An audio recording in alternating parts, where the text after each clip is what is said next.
Assalamualaikum warahmatullahi wabarakatuh. Halo semuanya, perkenalkan nama saya Muhammad Rais Fadil dari kelas 4 JTD. Di sini saya akan menjelaskan materi Geographic Information System. Pertama, kita memasuki data dan informasi.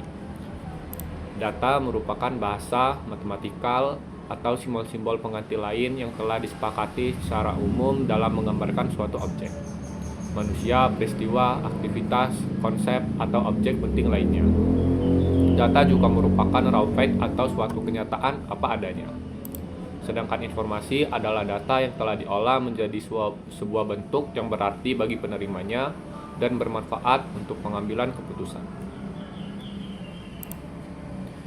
Selanjutnya ada ciri-ciri informasi yang berguna, diantaranya dirancang untuk memenuhi kebutuhan pengguna, teliti atau accurate, relevan, siap digunakan pada waktu yang diperlukan, mudah dimengerti, singkat, dapat dipercaya, lengkap, dan mudah diperoleh. Informasi terkadang memiliki kesalahan. Berikut adalah sumber kesalahan informasi.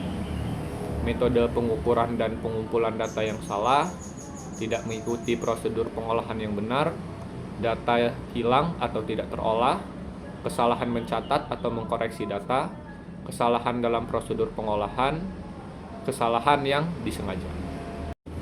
Selanjutnya ada hubungan antara data dan informasi. Prosesnya dimulai dari input, processing, output, dan feedback. Jadi data dimasukkan, lalu diolah, menghasilkan informasi, dan kemudian dievaluasi kembali.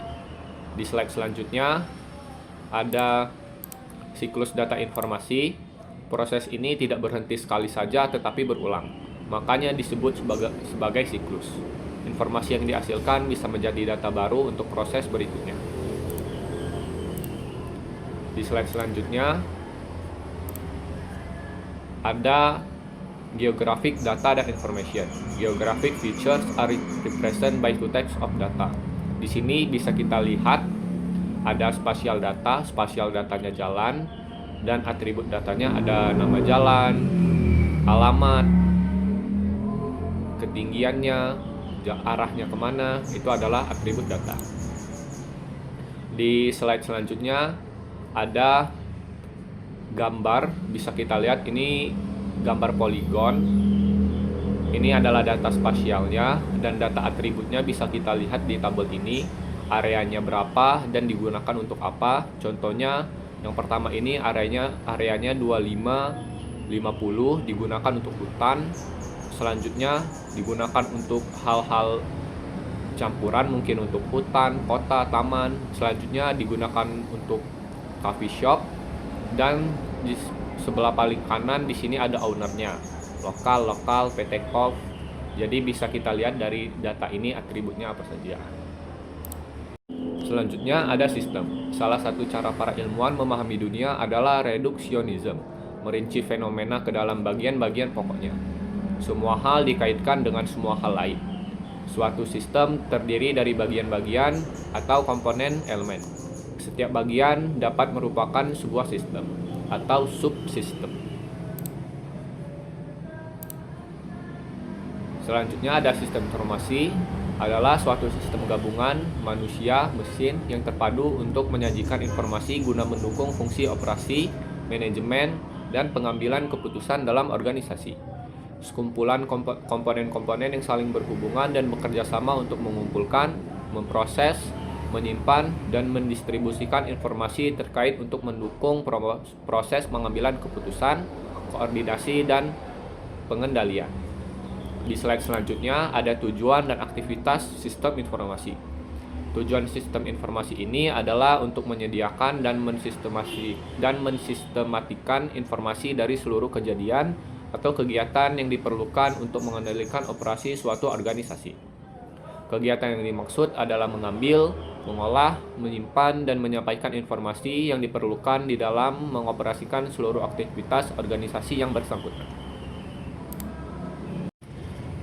Selanjutnya ada sistem informasi berbasis komputer dan tidak berbasis komputer. Sistem berbasis komputer ini datanya bisa disimpan dengan baik, mudah dicari, cepat diproses, dan lebih efisien.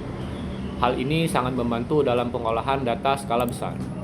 Selanjutnya kita masuk ke karakteristik sistem informasi tanpa dukungan komputer. Data disimpan di dalam media yang dapat dibaca oleh manusia. Penelusuran data dilakukan oleh manusia, kecepatan penelusuran menjadi relatif rendah dan tidak menjadi prioritas tertentu. Dan yang ketiga, makin besar dan kompleks organisasi terkait, makin sulit untuk memperoleh gambaran yang lengkap dan cepat. Selanjutnya, karakteristik sistem informasi tanpa dukungan komputer.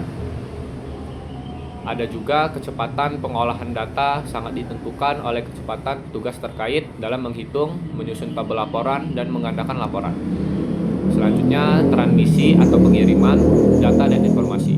Sebagian besar memerlukan transportasi fisik dari media yang digunakan. Yang selanjutnya, pengguna sarana telekomunikasi masih sangat terbatas. Dan yang terakhir, terdapat delay atau keterlambatan informasi yang cukup besar sebagai akibat dari keterbatasan penelusuran, pemrosesan, dan transmisi data. Selanjutnya kita masuk ke karakteristik sistem informasi dengan dukungan komputer. Yang pertama, transmisi data dapat dilakukan melalui sarana telekomunikasi. Delay atau keterlambatan yang terdapat di aliran data dan informasi relatif kecil karena proses penelusuran, pengolahan, dan transmisi data dapat dilakukan dengan cepat.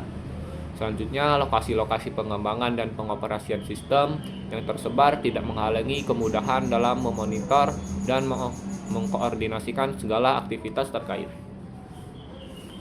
Berikut adalah materi-materi yang bisa kita peroleh. Terima kasih yang sudah menonton sampai akhir. Saya Muhammad Rais Fadil. Wassalamualaikum warahmatullahi wabarakatuh.